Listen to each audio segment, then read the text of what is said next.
Il faut bien comprendre que l'automatisation est là pour une et une seule chose, vous faciliter la vie. L'automatisation, c'est vous éviter de faire des tâches répétitives, vous faciliter tout le côté administratif avec une vitesse 0%. Voilà le but de l'automatisation. Il ne faut pas prendre l'automatisation comme votre ennemi ou comme quelque chose qui pourrait travailler contre vous. Au contraire, il faut prendre du côté où il est là. C'est un outil supplémentaire pour vous aider à vous concentrer sur des tâches qui sont bien plus importantes, qui est celle du développement de votre situation, celle du développement de votre société. Aujourd'hui, je vous présente une automatisation qui est très utile et à titre personnel, j'utilise moi-même. L'automatisation que je vous présente, elle va envoyer des mails. Donc, elle va envoyer des mails, elle va les rédiger pour vous. À qui ce n'est pas arrivé d'être en voiture, de penser à un mail qu'on n'a pas envoyé, donc on est obligé de se garer parce que sinon c'est dangereux, de chercher le mail en question, de répondre au mail, faire attention aux fautes d'orthographe, etc., etc. Dans la version du workflow que je vais vous donner, vous n'avez plus besoin de faire tout ça. La seule chose que vous devez faire, envoyer un message vocal, par exemple, dit à Pascal que je serai en retard pour la réunion, et l'automatisation va s'occuper du reste. Il va chercher déjà le contact, la base de données, en l'occurrence chez nous dans un fichier Google Sheet. Donc il va chercher le contact, il va rédiger le mail, sans faute d'orthographe, sans rien du tout, et il va envoyer le mail. Si vous voulez envoyer un mail avec votre boîte perso, il utilisera votre boîte perso. Si vous voulez envoyer un mail sur votre boîte pro, il utilisera votre boîte pro. Si vous avez l'habitude de vous voyez la personne, il vous voira la personne. Si vous avez l'habitude de tutoyer la personne, il tutoiera la personne. Voilà l'avantage de cette automatisation. Maintenant, nous allons commencer. Donc, on se retrouve sur une page vide. La première chose qu'on va faire, c'est utiliser un trigger. Qu'est-ce qu'un trigger? Un trigger, c'est un déclencheur. Donc, je vous préviens, aujourd'hui, on ne va pas faire une vidéo pour vous expliquer comment connecter Telegram à N8N. Il y a assez de vidéos sur ça. Mais par contre, dans les vidéos que vous verrez, il y a des nodes qui sont très importantes, comme celui-là et celui-là, et c'est de là que vous verrez assez rarement. C'est des nodes de gestion d'erreur. Donc, commençons. On va cliquer ici. Vous voyez ici, quand vous cliquez sur la croix, vous n'avez que les triggers qui apparaissent. Donc, vous avez plusieurs types de triggers. Les triggers qui nous intéressent aujourd'hui, ce n'est pas les triggers qui sont ici. Donc, c'est le trigger, le déclencheur, c'est celui qui déclenche l'automatisation, c'est le trigger de Telegram. Donc, nous allons taper Telegram. Et ici, vous avez plein de triggers possibles. Quand vous tapez d'autres applications, un trigger, c'est celui. Dites-vous que le trigger, c'est toujours celui qui a le petit éclair à côté. Donc, quel type de trigger on veut? Nous, c'est on veut un trigger qui se déclenche à l'arrivée d'un message. Donc, je vais vous mettre le trigger attend un message. Nous, on veut envoyer un message audio et un message écrit. On va commencer par le message écrit. On tape salut. Seulement, alors je vous donne un conseil. Chaque fois que vous mettez ça s'appelle un node. Chaque fois que vous mettez un node, il y a des termes, je fais une petite parenthèse, il y a des termes que vous devez absolument apprendre. Si je n'oublie pas, j'essaierai de mettre l'accent sur les termes que vous devez absolument connaître. Un élément comme ça s'appelle un node. Quand c'est le premier node avec l'éclair, ça s'appelle un trigger, un déclencheur en français. Donc nous allons tester. Un conseil que je vous donne, c'est chaque fois que vous mettez un node nouveau, vous le testez individuellement. Donc on déclenche le workflow, on doit déclencher manuellement parce qu'en fait, l'automatisation n'est pas activée. Elle aurait été activée ici, on n'a plus besoin d'appuyer sur le bouton. Mais là, comme on est en pleine construction, en pleine production, on est obligé de déclencher manuellement. Donc on déclenche le workflow, là il attend et j'appuie sur le trigger. Vous voyez qu'il est bien parti, et là, il y a écrit item, un item. Donc il a reçu un message. Le voilà, texte. Jusqu'ici, tout va bien. Maintenant, il faut vraiment, quand vous créez un workflow, il faut bien en fait avoir le schéma total du workflow, c'est-à-dire les routes qu'il doit prendre, qu'est-ce qu'il va faire, et quand il aura fait ça, qu'est-ce qu'il doit faire. La meilleure chose à faire, c'est prendre une feuille de papier et dessiner le plan. À titre personnel, même moi, je le fais, hein. Je prends un papier et je dis, bon, voilà, je veux que le workflow fasse ça. Quand il arrive à cette étape-là, je veux qu'il fasse ça, etc. Visuellement, c'est beaucoup plus facile à reproduire en production. Maintenant qu'il a envoyé le message, je veux quoi? Ça, c'est un message. J'ai dit que je voulais qu'il envoie des messages écrits et des messages audio. Donc, on va utiliser un autre node qui s'appelle switch. Switch, c'est pouvoir, il va, comme l'icône l'indique, switch, c'est un node qui permet de prendre plusieurs routes selon certaines conditions. Donc, la première condition, la condition que je veux donner au switch, c'est celle-ci. La première, c'est je veux que, on appelle ça une variable.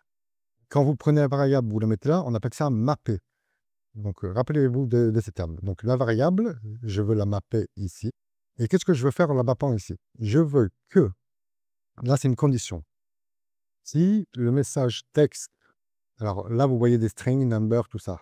C'est un message texte, donc c'est du string. Ça aurait été un numéro, ça aurait été, vous voyez, par exemple, ici, là, l'ID, il est en vert, c'est un numéro. Donc, ça aurait été ici. Ça aurait été une date, ça aurait été ici. Un boolean, c'est oui ou non. Donc, vous voyez, est-ce que c'est un bot? Là, il dit non. Donc là, on a un booléen, vous voyez, c'est ou false ou true. C'est oui ou non, c'est rien d'autre. Un booléen, c'est ça. Les arrêts, c'est des tableaux. Et les objets, bon, c'est un peu compliqué à expliquer. Je l'expliquerai peut-être dans une autre vidéo. Donc, pour l'instant, je veux, si c'est un texte, j'ai mal cliqué, si le texte existe, rename output. Output, c'est la sortie. Input, ici, vous voyez, c'est l'entrée de la donnée. Et output, c'est la sortie de la donnée. Je veux renommer le output. Pourquoi? Parce que ici, vous voyez, il y a écrit 0. Et 0, c'est pas parlant. Donc, on va le renommer et on va écrire, on va vous marquer ce que vous voulez, hein. Il n'y a pas de causalité si vous mettez Toto, texte ou quoi que ce soit. C'est ce qui apparaît seulement sur la branche. On va reprendre le texte là, on va le renvoyer pour voir si la branche se met en vert. Je veux pouvoir faire une autre route pour l'audio. Sauf que je ne peux pas créer de route pour l'audio parce que, en fait, dans l'entrée des données, je n'ai pas encore d'audio. Donc, qu'est-ce qu'on doit faire? Bonjour, je m'appelle Farid. Vous voyez que ici, il ne s'est pas allumé en vert. Pourquoi? Parce que ce n'est pas du texte. Il a détecté que ce n'était pas du texte. Et là, vous voyez, c'est en rouge. On ouvre le switch et on rajoute une... Maintenant, je veux que la valeur... Donc, comme ce n'est pas du texte, c'est quoi? C'est un fichier audio. D'accord? Donc, le fichier audio, c'est ici. File ID. On prend le file ID. File ID existe. Si le fichier audio existe, dans ce cas, il prend l'autre route. Voilà. On va mettre, comme tout à l'heure, un nom de sortie audio. Vous voyez ici, on a texte et audio. On va renvoyer dans le workflow et vous voyez, ça marche bien. Maintenant qu'on a, on va rester sur le message audio. Qu'est-ce qu'on fait avec le message audio? Tout à l'heure, comme vous l'avez vu tout au début de la vidéo, on va utiliser un agent IA. Sauf que l'agent IA, il ne sait pas lire les messages audio. Qu'est-ce qu'il faut faire pour que le message audio soit utilisé? Et il y a des outils pour ça. Le premier outil, c'est télécharger le fichier audio. Donc, il y a un node qui est fait exprès pour ça. Donc, audio, on clique dessus. Et ici, on va chercher un node Telegram. Et regardez dans les nodes Telegram, il y en a un qui s'appelle Get a File, récupérer un fichier. Et on vous demande quoi? On vous demande, ça c'est le nom c'est le crédentiel du bot Telegram. La ressource file, c'est très bien. L'opération get, on récupère. Maintenant, il vous demande file ID. C'est pas super compliqué. File ID. Et vous cherchez file ID. Voilà, il est là. File ID. Et vous mappez, n'oubliez pas. Vous mappez la variable. On ne va pas redéclencher le workflow parce qu'en fait, vous voyez, vous avez toujours les données. Si à chaque fois on devait redéclencher le workflow, ce serait compliqué et ça coûterait de l'argent. Mais donc maintenant, vous avez, vous voyez, il y a écrit un item. Donc on a toujours la data stockée. On va venir ici et on va cliquer que sur ce node-là. On va exécuter que ce node. Très bien. Là, ça va être un fichier en data qu'on peut télécharger. Vous pouvez le télécharger et regardez. Il y a son poids. Il y a le type MIME.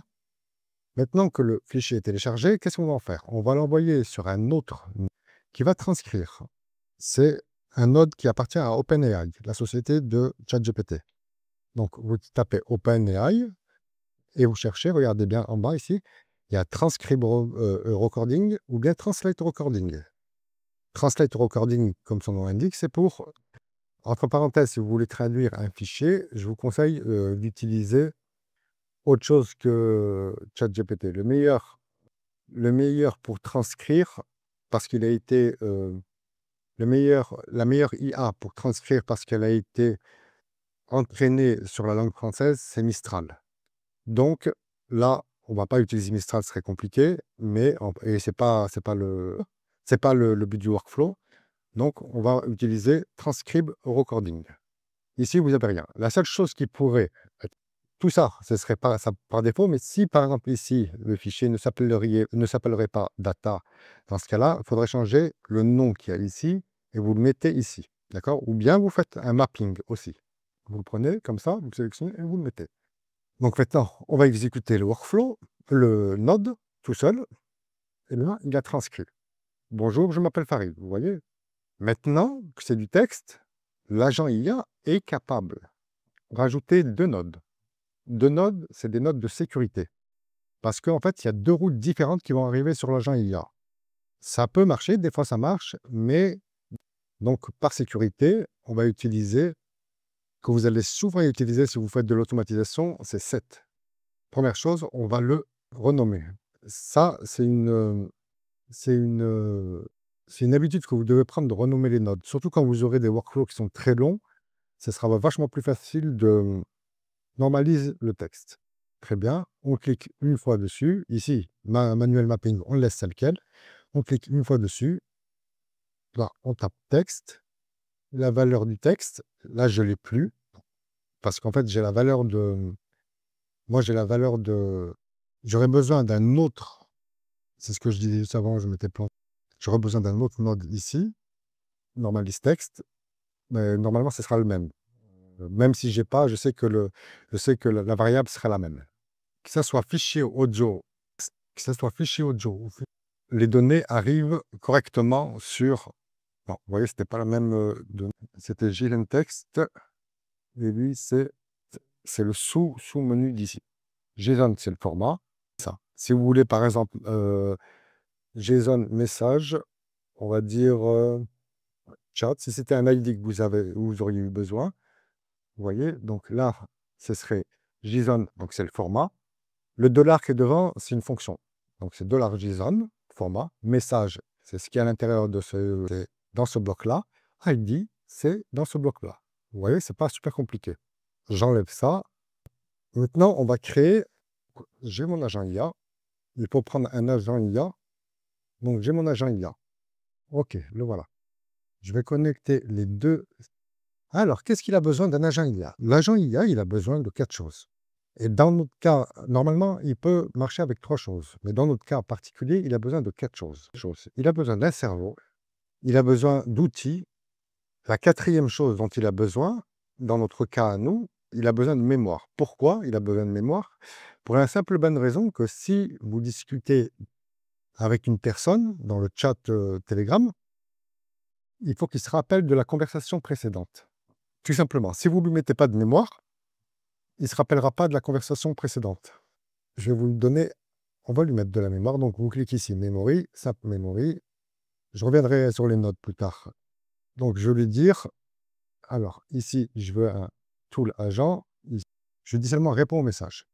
Il y a une erreur, parce que ici, il faut que je lui donne de la mémoire sur quoi? Il faut que je lui donne de la mémoire sur le chat ID, sur, en fait, le numéro du chat, pas du message. Parce que si je lui donne le numéro du message, au message suivant, il l'aura déjà oublié. C'est sur tout le chat que je dois lui donner de la mémoire. Voilà, donc je lui donne 5 mémoires. Donc il va se rappeler des 5 dernières conversations. Je renvoie le message. Bonjour, je m'appelle Farid. Bien sûr, pourriez-vous préciser quel message aimeriez-vous que je réponde? Non, bien sûr, je suis ravi de vous aider à formuler votre réponse. Pourriez-vous me donner plus de détails sur le message? OK, là, il a une mémoire. Donc, vous voyez, ici, quand vous cliquez dans la mémoire, il y a toutes les mémoires, ici. Tous les sujets. que je lui fasse un prompt. Bon, en tout cas, je vous ai expliqué comment fonctionnait la mémoire. Donc, il a besoin de la mémoire, il a besoin d'un cerveau et il a besoin d'outils. OK. Et il a besoin d'instructions. On lui a donné un cerveau, on lui a donné de la mémoire, on va lui donner des outils. Donc, les outils, qu'est-ce que c'est? Donc, il est là pour répondre aux mails. C'est répondre aux mails, écrire un mail, trouver les contacts et envoyer un mail. Donc, on a besoin de quoi? Mais on avait dit que mail perso et mail pro. Donc, on a besoin de plusieurs outils. Le premier outil qu'on va utiliser, c'est, il y a écrit Gmail, ici, il y a écrit Gmail Tool. Tool, c'est quoi? Tool, c'est tout ce qui est, tous les outils qui sont accrochés à un agent IA. Tous les outils qui sont accrochés à un agent IA, ça s'appelle un tool. Vous voyez, je n'ai pas cliqué d'ici. Ici. Maintenant, je tape Gmail. Vous voyez, il vous propose Gmail normal et Gmail Tool. Et regardez, si je prends Gmail normal, c'est un node normal. De celui-là, je vais le dupliquer parce que j'en ai besoin. Première chose à faire, alors là, c'est une habitude. Je vais renommer quel modèle d'OpenAI j'utilise. On va utiliser celui-là. Donc, pareil, il y a des tutos un peu partout pour savoir comment connecter Gmail à son compte N8N. Qu'est-ce que je veux faire? Donc, ça, je le laisse. Message, oui. Que ce soit un message envoyé. Je veux envoyer un message. Tout ça, pour l'instant, on le laisse. On va le renommer lui pour qu'on sache quelle est son utilité. Donc, lui, vous voyez qu'entre les deux, quand vous renommez les nodes, prenez l'habitude de ne pas mettre d'espace et de ne pas mettre de tirer du 6. Mettez un tiré du 8 parce qu'il y a certaines nodes qui sont sensibles à ça. Et même là, normalement, vous ne devriez pas mettre de majuscules. Ça va marcher, hein, ce n'est pas le problème. Mais il y a certaines nodes qui sont sensibles à la casse. La casse, c'est les minuscules et les majuscules. Send perso. Et lui, on va l'appeler parce que lui, il va répondre aux emails. Donc, email replay, qu'est-ce qu'il fait? Tout ici, c'est bon. Mais ici, répondre aux messages. Maintenant, il a certains outils. Le cerveau, il a la mémoire. On agrandit ça. J'agrandis ça plutôt pour vous montrer après le prompt. Tu es un agent intelligent chargé d'envoyer des mails personnalisés. Tu reçois un mail avec un nom ou un prénom en provenance de Telegram. Ta mission est de chercher ce nom ou prénom dans la table de contact via le tool nommé Contact. Ce tool te renvoie une ligne contenant nom, prénom, email, formulation, T ou V, je vous l'expliquerai après, messagerie pro ou perso. Déjà, là, on lui dit quoi faire. Il nous manque un tool. Le tool, c'est Google Sheet. Comme vous le voyez ici, les contacts, vous créez un Google Sheet comme ça, les headers, ils sont là.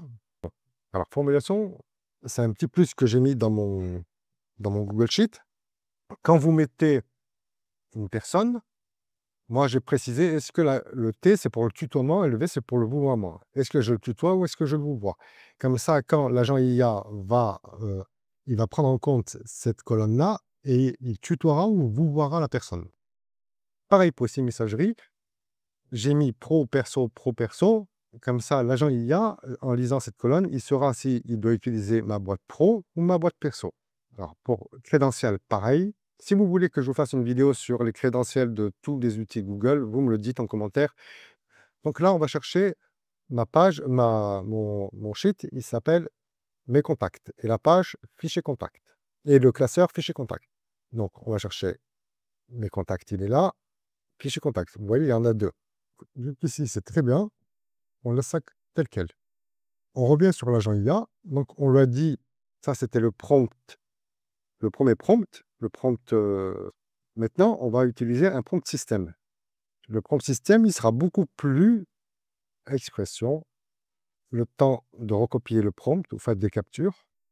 Donc, important, si tu dois utiliser exclusivement l'adresse email présente dans la colonne email, le résultat, tout le contact, tu n'as pas le droit de deviner ou d'inventer une adresse mail. Parce que des fois, avec ce qu'on appelle des hallucinations, des fois, il peut vous faire des trucs bizarres. Et là, je vous donne les règles. Règles de formulation. Si formulation égale T, tu tutoies. Si formulation égale message. Si messagerie pro, tu utilises dans ce cas-là le mail pro, mais je ne l'ai pas encore mis. Si messagerie perso, tu utilises le tool Send perso. Mettre la messagerie pro. La différence entre la messagerie pro et la messagerie perso, c'est que la messagerie perso, pour moi en tout cas, c'est Gmail. La messagerie pro, c'est contact@innomotion.com. Donc c'est l'email de mon site. Donc on va utiliser Tool encore. Et là, on va utiliser un autre node. C'est pas le node Gmail. Il est là. Send Email Tool. Alors là, il faut regarder dans quel, votre site est hébergé où pour savoir configurer le SMTP de votre adresse email. Et tout ça, vous le laissez tel quel. Moi, je mets mon adresse email, je mets rien, HTML, je mets rien. Bon, j'ai presque tous les tools qui est très récent et que j'utilise partout. Ce tool. Il permet de vérifier, il donne plus d'intelligence à l'intelligence artificielle et il permet de vérifier le travail de l'intelligence artificielle. Pareil, vous devez le prompter. Donc, je mets l'expression. Voilà le toolthink. Je lui mets son prompt. Utiliser un outil de vérification et de contrôle de qualité pour l'agent email. Vous voyez déjà là, l'agent email. Donc, première chose à faire avant que j'oublie, on va le renommer. Je reviens sur toolthink. Et il donne le rôle au toolthink. Le toolthink, il est là pour vérifier le travail de l'agent. Qu'est-ce qui nous manque maintenant comme node? Il nous manque un tool qui est très important, que vous pouvez avoir en enclenchant ce bouton-là. C'est le Output Parser. Ça vous permet de quoi? Ça vous permet d'avoir un résultat en format JSON, ce qui est extrêmement utile pour pouvoir les résultats. C'est-à-dire que si par exemple, là, je l'envoie, il va vous donner un texte brut, comme ça. En fait, c'est même pas un texte brut, c'est du tableau, où il y aura écrit qui envoie le mail, pour qui est le mail, l'objet et le message, le contenu du mail. Mais tout dans la même branche, tout dans le même texte. Alors que si on utilise le JSON, il y aura une ligne à part qui sera l'expéditeur, une ligne à part qui reçoit le mail, une ligne à part l'objet, une ligne à part le contenu. Donc, vous enclenchez celui-là, et ici, vous voyez, il y a ce bouton cette branche qui s'est, il y a cette branche qui s'est ajoutée là. Vous cliquez dessus, structure, output. Vous voyez, là, c'est du JSON. Donc, ce que je vous ai expliqué il y a 2 secondes, je vais vous le montrer, ce sera beaucoup plus simple. Il veut que le format de sortie soit comme ça. Email, donc ça, et qu'il envoie, je rajoute quelque chose, qu'il envoie un message à Telegram. J'ai bien envoyé le mail à, et là, on met des variables. C'est email, sujet, voilà, quelqu'un, Nguyen Daniel. On va tester ça, il y aura une erreur, hein, là. OK. Donc, on revient sur. Donc là, on n'a pas de data pour parser.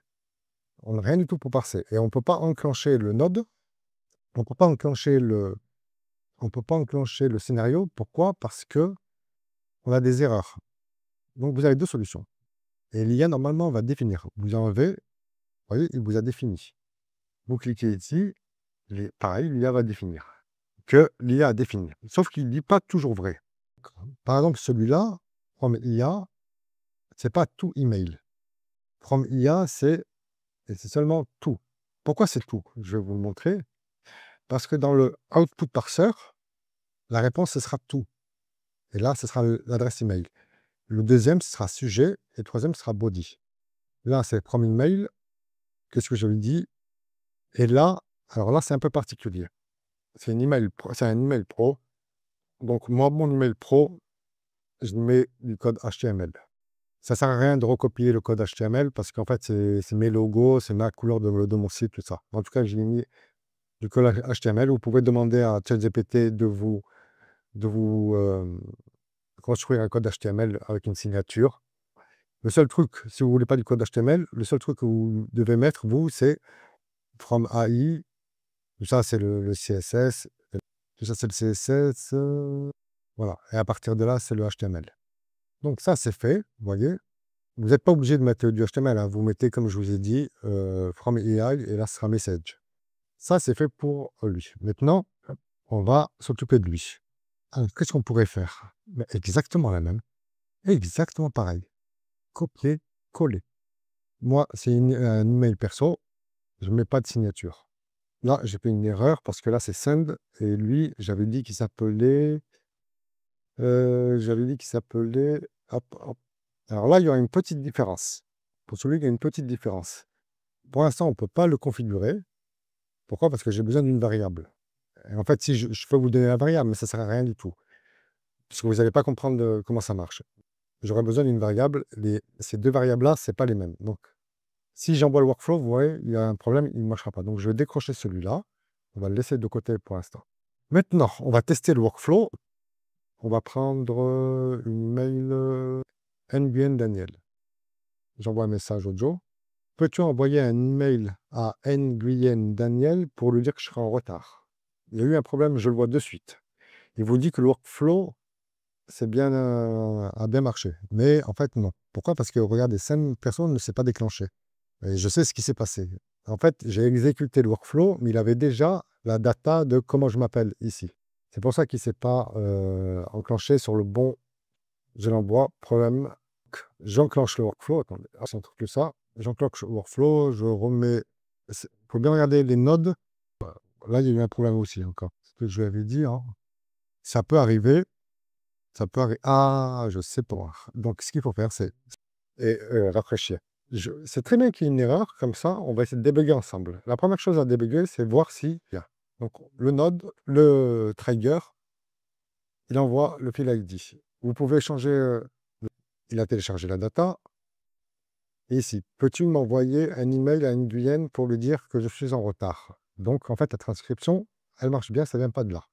J'ai déjà trouvé l'erreur, c'est bon. Peux-tu envoyer un email? Là, on est sur la normalisation. Très bien, j'ai trouvé l'erreur. Et l'erreur vient d'où? Je lui donne des instructions, vous voyez.